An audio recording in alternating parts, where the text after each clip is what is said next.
वारण सुटलेले असायचे आणि मुकदमांना रात्रीत कसं उचलायचं याच्याबद्दल आमच्याकडे तो ट्रेनिंग दिलेलं असायचं. पहाटे 3च्या दरम्यान आम्ही बरोबर तो मुकदम गाठायचो. मग कुठं कोटेत झोपलेला असू द्या, कुपीत असू द्या, बंगल्यात असू द्या किंवा रेस्ट हाऊसला असू द्या, कुठलाही मुकदम कसा टायमाला उचलायचा हे आता रावणाचं बरं का. तुम्ही म्हणताल हे काय मध्येच आणलं, परंतु राजा रावणानं असं कुबेराची जी संपत्ती आहे, इंद्राची संपत्ती असेल, कुबेराची संपत्ती असेल. आता कुबेर म्हणजे 33 कोटी देवांची रिझर्व्ह बँक. ती मागची नर्मदा कोणती ती बँक गेली, ज्ञानराजाचे चेअरमन नव्हते बरं का हे जे राजा रावण जो होते. तो प्युअर अगदी कुबेराची जी संपत्ती आहे ती संपत्ती त्या ठिकाणी राजा रावणानं हिरावून आणि त्याच्यासोबत भांडण करून त्या ठिकाणी प्राप्त करून घेतलेली होती. असा तो रावण आहे. साम, दाम आणि दंड अशा अनेक प्रकारच्या योजना आहेत. आता ते सांगता सांगता इकडे तिकडे जातं बरं का. तर भगवान श्रीरामचंद्र प्रभू यांचे स्वामीनिष्ठ सेवक आहेत आणि हे वर्णन ज्यावेळेस आपण वर्णन करतोय ना त्यावेळेस हनुमंतराय तर त्या ठिकाणी नक्की प्रसन्न होतीलच, परंतु देव सुद्धा प्रसन्न होतात. ओव्यात काही तेने श्याम मा मैत्र तेच कायसे विचित्र परितयांचे चरित्र ऐकती जे तेही प्राणान करवते आवडती हे निरुते जे भक्त चरित्र आहे ते प्रशंसिती. भक्ताचं चरित्र आहे हनुमंतरायांचं चरित्र. आणि शांतीब्रह्म नाथराय त्या ठिकाणी वर्णन करतात की हनुमंतराय अशा प्रकारच्या अशोकवनामध्ये पोहोचलेले. संपूर्ण परीक्षण चालू आहे. कुठं टेंबर आहेत, कुठं त्या ठिकाणी अनेक प्रकारचे गोड फळे आहेत, आंबे आहेत, डाळिंब आहेत. डाळिंबाचा मला मग अवश्य उच्चार करा वाटत होता. चव्हाण महाराज इथं बसले होते त्यावेळेस. ते म्हणले ती कटिंग वगैरे चाललेली. त्यांचाही ती बाग बघून मी आलो. विचारलं त्यांना, म्हणलं आपला बाग आणखी नाही. म्हणले आता पाणी सुरू करायचे, आणखीन 2-3 महिन्यांमध्ये तो कार्यक्रम सुरू होईल. हे सर्व काही जे फळ आहेत त्या फळांचं निरीक्षण हनुमंतराय करत आहेत. शांतीब्रह्म नाथराय वर्णन करतात की एवढी जी कुबेराची संपत्ती आहे, इंद्रराजाची संपत्ती आहे, ती राजा रावणानं काही गोडी गुलाबीने आणलेली नव्हती, तर हिरावून आणि त्यांच्याबरोबर युद्ध करून, भांडणं करून, वाद करून त्या ठिकाणी आणलेली होती. वाद केलेली संपत्ती कधीही त्या ठिकाणी यश प्राप्त होत नाही त्याच्यामध्ये. तर यश कुठं प्राप्त होत असेल तर त्या ठिकाणी समाधानानं आणि गोडी गुलाबीनं जी संपत्ती आपण जमा केलेली, म्हणजे ज्याला सात्विक वृत्ती म्हणतो आपण, ती सात्विक वृत्तीची काय तिथं संपत्ती नव्हती. ही सगळी आसुरी संपत्ती त्या ठिकाणी राजा रावणानं जमा केलेली. हनुमंतराय विचार करू लागले की या संपत्तीचा नाश कसा करता येईल याचा विचार हनुमंतराय करतात. वर्ण रजत वृक्ष वेळी पुष्पे सुगंध पांढरे पिवळे फळे स्वादिष्ट चव्यागळे बीज रत्नावळी त्या माझी. संपूर्ण जे असणारे पिवळ्या रंगाचे फुलं आहेत, पांढऱ्या रंगाचे फुलं आहेत, अनेक प्रकारचे रंगीबेरंगी फुलं हनुमंतरायाने त्या ठिकाणी पाहिलेले आहेत. आंबे वगैरे जे आहेत ते काही चिप लागलेली, काही पाळ लागलेला आहे. अनेक प्रकारच्या पाकर खारकी बुटी असते, गोड्या आंबा असतो, साखरी बुटी असते. अनेक प्रकारचे जे फळ आहेत.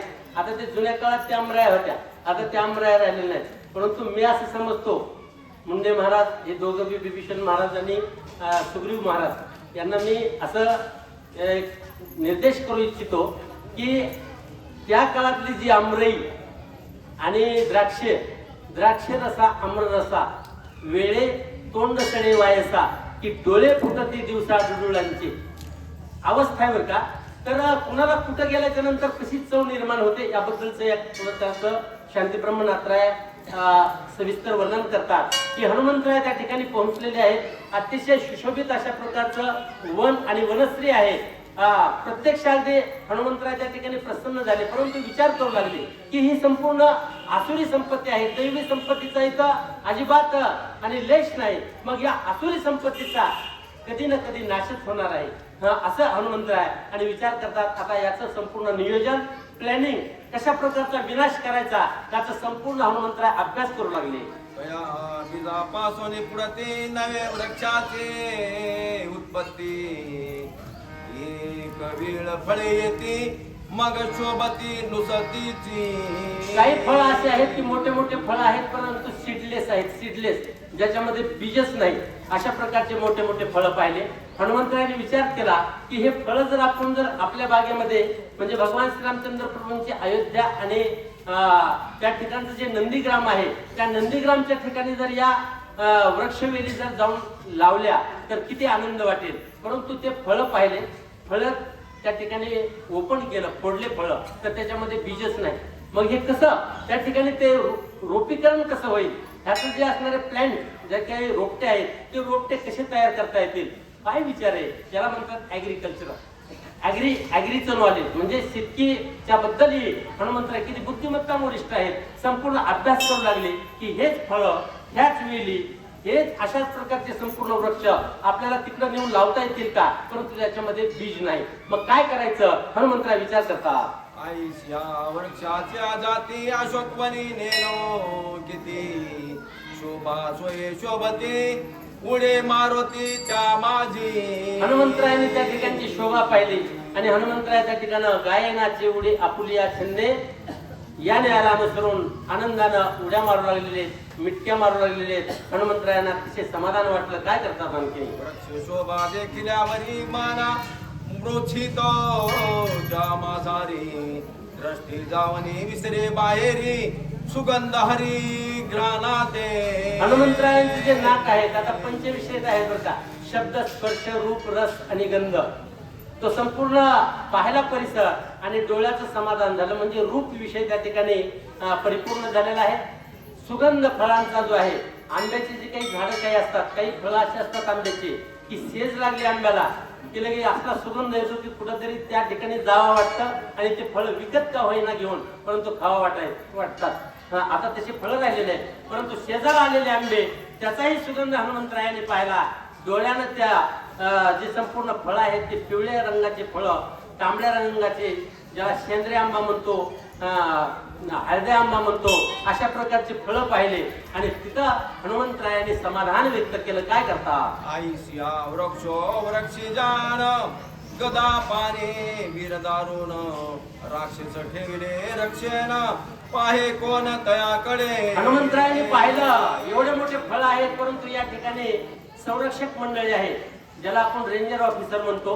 रेंजर ऑफिसर ही आता त्या ठिकाणी रायफल वगैरे घेऊन फिरत असतात आणि पेट्रोलिंग करत असतात, गस्त घालत असतात. मग या वनाच्या भोवताली, अशोक वनाच्या भोवताली संपूर्ण जे रेंजर ऑफिसर आहेत, जी ड्युटी आहे पहारेकरी, त्या आणि डोळ्यात तेल घालून उभे आहेत.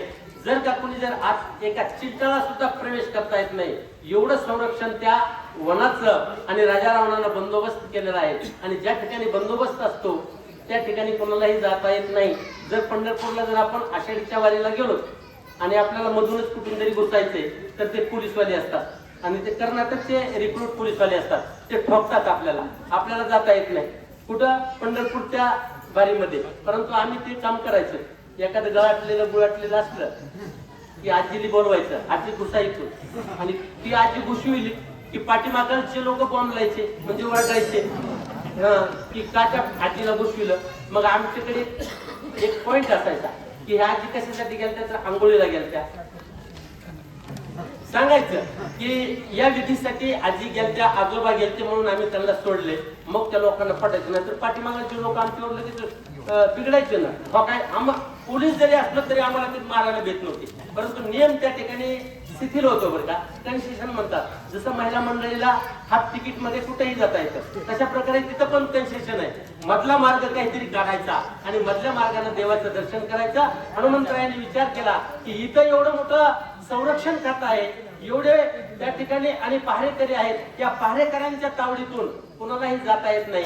परंतु आपण काय मधला मार्ग काढायचा आणि त्या फळांच्या पर्यंत कसं पोहोचायचं याच्याबद्दलचं नियोजन हनुमंतराय करत आहेत. मी माझी सेवा या ठिकाणी उरकती घेतोय, कारण की बरीचशी वाचिक सूचक मंडळी आलेली आणि